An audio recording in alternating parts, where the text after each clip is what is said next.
आज हम लोग फिजिक्स में फोर्स की बात करते हुए आगे बढ़ाएंगे।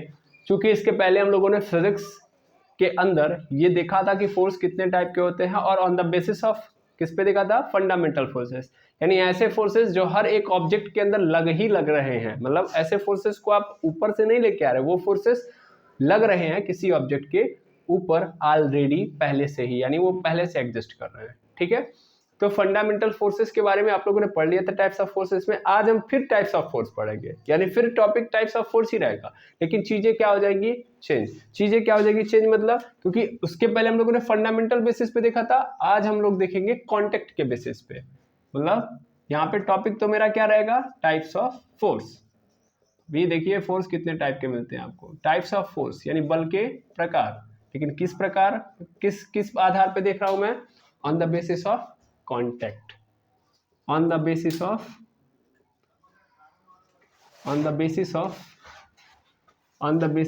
apply, यानी अप्लाई करने के बेसिस पे या कांटेक्ट के बेसिस पे।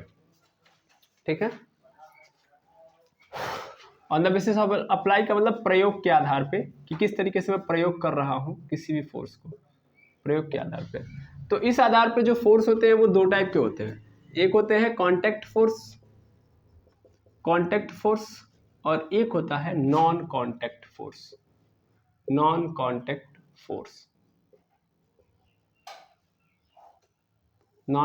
फोर्स और एक होता है कांटेक्ट फोर्स। कांटेक्ट फोर्स को हिंदी में बोलते हैं हम लोग संपर्क बल, और नॉन कांटेक्ट फोर्स को हम लोग बोलते हैं असंपर्क बल। मतलब क्या है, समझाता हूं मैं। बहुत इजी चीज है ये भैया। आप किसी के ऊपर बल अप्लाई कर रहे हो तो बल अप्लाई कितने तरीके से कर सकते हो, या तो छू के या तो बिना छुए। अरे सर बिना छुए, हाँ यहाँ पे देखिएगा फोर्स की कहानी कुछ ऐसी है कि भैया हम उस बॉडी के अंदर, कोई बॉडी किसी स्टेट में है, अभी फिलहाल में किसी स्टेट में है, और हम क्या चाहते हैं कि उसके स्टेट में क्या ला दें हम लोग, चेंज। तो चेंज लाने का मतलब हम उसको क्या करेंगे, फोर्स अप्लाई। मतलब उसके ऊपर जब फोर्स अप्लाई करेंगे तभी तो चेंज आएगा, यानी फोर्स अप्लाई होगा तो चेंज आएगा। अब मान लो वो चेंज या वो फोर्स अप्लाई करने के लिए हमको उस ऑब्जेक्ट को छूना पड़ रहा है। दैट मीन्स हम उसके अंदर, यानी उसके स्टेट में चेंज लाना चाह रहा है, और चेंज लाने के लिए हम उसको क्या कर रहे हैं, टच कर रहे हैं। तो टच करके चेंज लेके आ रहा है, तो उस कंडीशन में जो फोर्स होगा वो कांटेक्ट फोर्स होगा, यानी उसके ऊपर हम फोर्स अप्लाई कर रहे हैं विथ कांटेक्ट। जैसे ये मेरा बोर्ड है, ये बोर्ड अभी किस में है, रेस्ट में है। अभी देखो इसको मैं क्या चाहता हूँ, इसको मैं इसके स्टेट में चेंज लाना चाहता हूँ, यानी इसके अभी फिलहाल की स्टेटस में चेंज लाना चाहता हूँ, अवस्था में चेंज लाना चाहता हूँ। तो अब मुझे चेंज लाने के लिए मैं क्या करूंगा, तो मैं क्या करूंगा कि इसको यहाँ से पकड़ूंगा, पकड़ के ऐसे देखो मूव करा दिया ना, तो क्या हो गया, ये मोशन करने लगा, नहीं करने लगा। लेकिन कैसे मोशन कर रहा है सर, जब कांटेक्ट किया तब, यानी जब इसको टच किया तब, तो टच किया तभी तो आ रहा है इसके अंदर चेंज। और आपको भी पता है कि अगर इसके स्टेटस के अंदर चेंज आया तो चेंज कौन लेके आया होगा, फोर्स, यानी बल आया होगा। यानी मैंने यहाँ पे कोई ना कोई बल लगाया, और बल कैसे लगाया है, कांटेक्ट के थ्रू। तो ऐसे फोर्स को जो मैंने यहाँ पे लगाया है, ऐसे फोर्स को हम लोग कांटेक्ट फोर्स कहेंगे। ठीक है ना, दैट मीन्स किसी बॉडी के अंदर आप कोई चेंज लेके आ रहे हो, लेकिन उस चेंज को लाने के लिए आपको क्या करना पड़ा है, उस बॉडी को टच करना पड़ रहा है। तो टच करके अगर बॉडी के अंदर चेंज लेके आ रहे हो तब कांटेक्ट फोर्स। और नॉन कांटेक्ट फोर्स मतलब जादू। नॉन कांटेक्ट फोर्स मतलब जादू, यानी एक ऐसा बल जिसमें आप चाह रहे हो कि मतलब इस ऑब्जेक्ट को हिलाना है, मतलब इसके अभी फिलहाल में रुका हुआ है, जैसे ऐसे चल रहा था तो मेरा हाथ लगा था। अभी मैं क्या करूंगा, कुछ ऐसे जादू मंत्र करूंगा, और जादू मंत्र करने के बाद ऐसे कुछ करूंगा, बस ऐसे खींचूंगा तो अपने आप, मैं टच भी नहीं करूंगा इसको, और ये क्या करने लगेगा, मूव करने लगेगा, मोशन करने लगेगा। यानी ये रेस्ट से मोशन में गया कि नहीं गया, बॉडी के अंदर चेंज आ गया कि नहीं आ गया, इसके स्टेट में चेंज आ गया, तो फोर्स तो आया होगा। लेकिन यहाँ पे मैं फोर्स को कैसे लगा रहा हूँ, यहाँ पे बिना टच किए लगा रहा हूँ, यानी इसके अंदर चेंज लेके आ रहा हूँ या फोर्स अप्लाई कर रहा हूँ बिना टच किए। तो इस तरीके के फोर्स को हम लोग नॉन कांटेक्ट फोर्स कहते हैं। यानी यहाँ पे क्या होगा, जादू होगा, यहाँ पे क्या होगा, जादू। तो ये जादू वाला फोर्स है, जबकि यहाँ पे रियल फोर्स है। यहाँ पे आपको लगेगा रियलिटी है, जबकि यहाँ पे जादू होगा। भाई जो चीज़ हमको नज़र आती है, जो चीज़ हम सही में कर सकते हैं, यानी हम अपने हाथ से खाना खाते हैं, बिल्कुल। अगर मान लीजिए खाना थाली में रखा गया है और मैं अपने मुंह में लाना चाहता हूँ, तो मुझे अपने हाथ को ले जाना पड़ेगा, फिर क्या होगा, खाना मैं अपने हाथ से उठाऊंगा, मुंह के पास लेके जाऊंगा, ऐसा हो जाए। ये तो रियलिटी है ना, ऐसे ही तो होना चाहिए। लेकिन क्या हो गया कि सपोज करिए कि ऐसा हो गया कि आपको थाली आपके सामने रखी है और अपने आप खाना आपके मुंह के अंदर जा रहा है, तो इसका मतलब वहाँ पे क्या हो रहा है, जादू ही तो हो रहा है। यानी इंसानों ने जो चीज़ नहीं समझी उसको क्या बना दिया, जादू। जो एक्चुअल में मतलब होना पॉसिबल नहीं है, और अगर वो चीज़ हो रही है तो जादू ही है। तो वही चीज़ यहाँ पे है, ठीक है। आई होप समझ में आ गया होगा। तो यहाँ पे जादू और यहाँ पे रियल है। तो कॉन्टेक्ट फोर्स का डेफिनेशन आप क्या लिख सकते हो, a force which is apply on an object through the contact तो अगर कांटेक्ट के थ्रू हो रहा है एक फोर्स किसी ऑब्जेक्ट के ऊपर अप्लाई, तो इसको क्या बोलेंगे, कांटेक्ट फोर्स। और यहां पे मैं एक दूसरा डेफिनेशन भी लिख सकता हूं, an object change its state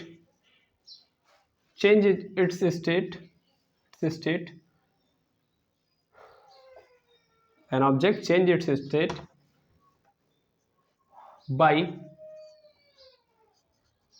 contact force, sorry by contact, यहाँ पे सिंपल लिख दो बाय कॉन्टेक्ट। यानी बाय कॉन्टेक्ट के थ्रू क्या कर रहे हैं, किसी ऑब्जेक्ट के अंदर चेंज लेके आ रहे हैं हम लोग, ये संपर्क करके किसी के अंदर चेंज लेके आ रहे हैं, टच करके किसी के अंदर चेंज लेके आ रहे हैं। दैट मीन्स क्या होगा, ये यहाँ पे कॉन्टेक्ट या टच लिख लेना, यहाँ पे टच भी लिख सकते हो, तो टच यहाँ भी कॉन्टेक्ट की जगह पे टच भी लिख सकते हो, तो क्या कहलाएगा, कॉन्टेक्ट फोर्स कहलाएगा। सिंपल है बिल्कुल। नॉन कॉन्टेक्ट फोर्स क्या होगा, नॉन कॉन्टेक्ट फोर्स मतलब a force which is apply on an object without contact, यानी किसी ऑब्जेक्ट के ऊपर अप्लाई हो रहा है लेकिन बिना कांटेक्ट के, बिना संपर्क के, तो ऐसे फोर्स को हम लोग क्या बोलेंगे, नॉन कांटेक्ट फोर्स बोलेंगे। या an object change its state without touching, तो बिना टच किए हुए अगर इस ऑब्जेक्ट के अंदर क्या आ रहा है, ऑब्जेक्ट के स्टेट अवस्था में चेंज आ रहा है, तो वहाँ पे जो फोर्स होगा, यहाँ पे लिख लेना यहाँ पे, so that type of force, यहाँ पे so that type of force is involve in this, तो कॉन्टेक्ट फोर्स। और यहाँ पे that type of force which is involve in here, मतलब in this phenomena, it's called non contact force, ठीक है ना। तो नॉन कॉन्टेक्ट फोर्स का मतलब कि यहाँ पे ऑब्जेक्ट अपनी पोजीशन चेंज करेगा बिना टच किए, तो ऐसे फोर्स को हम लोग क्या कहेंगे, यानी यहाँ पे जो फोर्स आएगा वो नॉन कॉन्टेक्ट फोर्स कहलाएगा। जबकि यहाँ पे अगर एक ऑब्जेक्ट अपने स्टेट को चेंज कर रहा है लेकिन टच करने के साथ, ठीक है ना, यानी जब आप टच करोगे तब ये चेंज करेगा, तो वहाँ पे जो फोर्स आएगा वो कॉन्टेक्ट फोर्स कहलाएगा, ठीक है। क्लियर है, बिल्कुल। अब मैं अगर बात करूं इनके टाइप्स की, क्योंकि सबसे इंपॉर्टेंट क्या है, कॉन्टेक्ट फोर्स का टाइप, तो चलिए टाइप देखते हैं कॉन्टेक्ट फोर्स का। ये देख लिया है आप लोगों ने, चलिए आगे देखिएगा। इसी तरह यहाँ जादू वाला भी देखते हैं, कौन कौन से ऐसे फोर्स हैं जो जादू की तरह काम करते हैं। देखिए फिर से कॉन्टेक्ट फोर्स के अंदर आता है हमारे पास, कॉन्टेक्ट फोर्स के अंदर हमारे पास सबसे पहला आता है, अगर आप देखोगे तो मस्कुलर फोर्स। मस्कुलर फोर्स यानी मांसपेशीय बल, तो मांसपेशीय बल को हम लोग मस्कुलर फोर्स बोलते हैं। दूसरे नंबर पे आता है स्प्रिंग बल। तीसरे नंबर पे आता है फ्रिक्शन फोर्स यानी घर्षण बल। फिर आप इसी तरीके से देखोगे तो नॉर्मल फोर्स,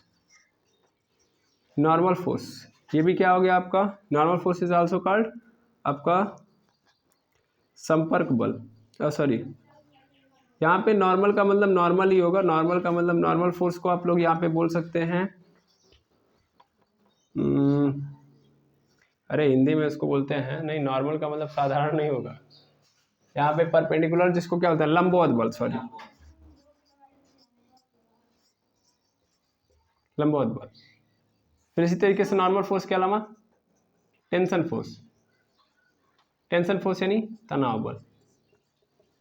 तनाव बल। तो तनाव बल भी हमारा किसके अंदर आता है? कांटेक्ट फोर्स के अंदर आता है। ठीक है, इतने सारे फोर्सेस ऐसे बहुत सारे आपको मिलेंगे, लेकिन अभी फिलहाल में इतना याद रखिएगा कितने सभी के सभी जो फोर्सेस है वो क्या है?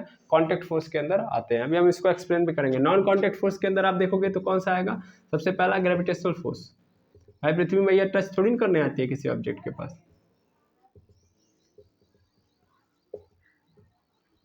गुरुत्वाकर्षण बल। दूसरा इलेक्ट्रोमैग्नेटिक फोर्स या सिंपल इलेक्ट्रोस्टैटिक फोर्स, यानी विद्युत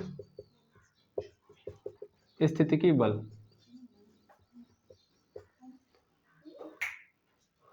तीसरा मैग्नेटिक फोर्स,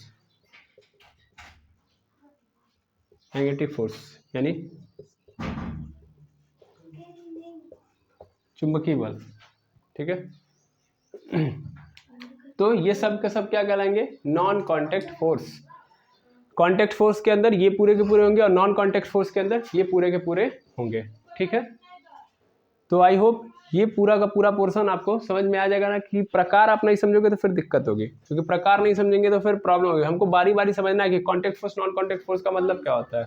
ठीक है, अगर कांटेक्ट फोर्स की अगर मैं बात करूं तो कांटेक्ट फोर्स मतलब वो फोर्स होता है, फिर से मैं बता दूं, जो चेंज लाता है किसी बॉडी के अंदर। कब? जब क्या होगा? जब हम उसको टच करेंगे, यानी उस ऑब्जेक्ट को टच करेंगे तब जाके उसके उस ऑब्जेक्ट के अंदर चेंज आएगा। आप चेंज का मतलब आप समझ रहे हो, चेंज मतलब 5 टाइप के चेंज होते हैं। कितने टाइप के चेंज होते हैं? टोटल 5 टाइप्स के। पहला चेंज क्या होता है उसका?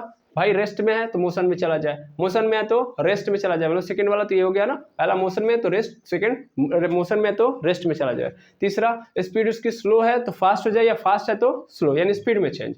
चौथे नंबर पे जाओगे आप तो डायरेक्शन में चेंज, यानी अगर पूरब में चल रहा है तो पश्चिम में चला जाए, पश्चिम में चल रहा है तो उत्तर में चला जाए। तो ऐसे डायरेक्शन में चेंज आ रहा है तो वो हो गया। शेप में चेंज हो गया तो भी क्या हो गया? फोर्स आ गया। इसका मतलब अगर 5 तरीके के चेंजेस आ रहे हैं और तब आ रहे हैं किसी ऑब्जेक्ट के अंदर जब हम उसको क्या कर रहे हैं? टच कर रहे हैं, तब उस कंडीशन में जो फोर्स होगा उस फोर्स को हम लोग क्या बोलेंगे? कांटेक्ट फोर्स बोलेंगे। और नॉन कांटेक्ट फोर्स मतलब ये 5 टाइप के चेंज आएंगे उसके अंदर, यानी रेस्ट से है मोशन में जाएगा, मोशन से रेस्ट में, स्पीड में चेंज आ गया, डायरेक्शन में चेंज आ गया और शेप में चेंज आ गया। लेकिन पांचों चेंज आ रहे हैं या पांचों में से कोई एक चेंज आ रहा है, लेकिन उस कंडीशन में हमको उस ऑब्जेक्ट को टच नहीं करना पड़ रहा है। वो ऑब्जेक्ट अपने आप, मतलब उस ऑब्जेक्ट के अंदर ये सभी चेंजेस अपने आप आ रहे हैं, बिना टच किए आ रहा है, तो उसी को हम लोग नॉन कांटेक्ट फोर्स बोलेंगे। ठीक है, अब बारी बारी आप कहोगे सर कि सर ये कांटेक्ट फोर्स है, तो अब इसके अंदर बारी बारी मैंने यहाँ पे नाम लिख दिया, friction, muscular, spring, normal, tension. क्यों आखिर ऐसा क्यों किया? सब तो कांटेक्ट फोर्स है, काम खत्म हो गया होता। देखिए यहाँ पे हम नेचर के बिहाफ पे देखते हैं कि किस बेसिस पे ये फोर्स आ रहा है।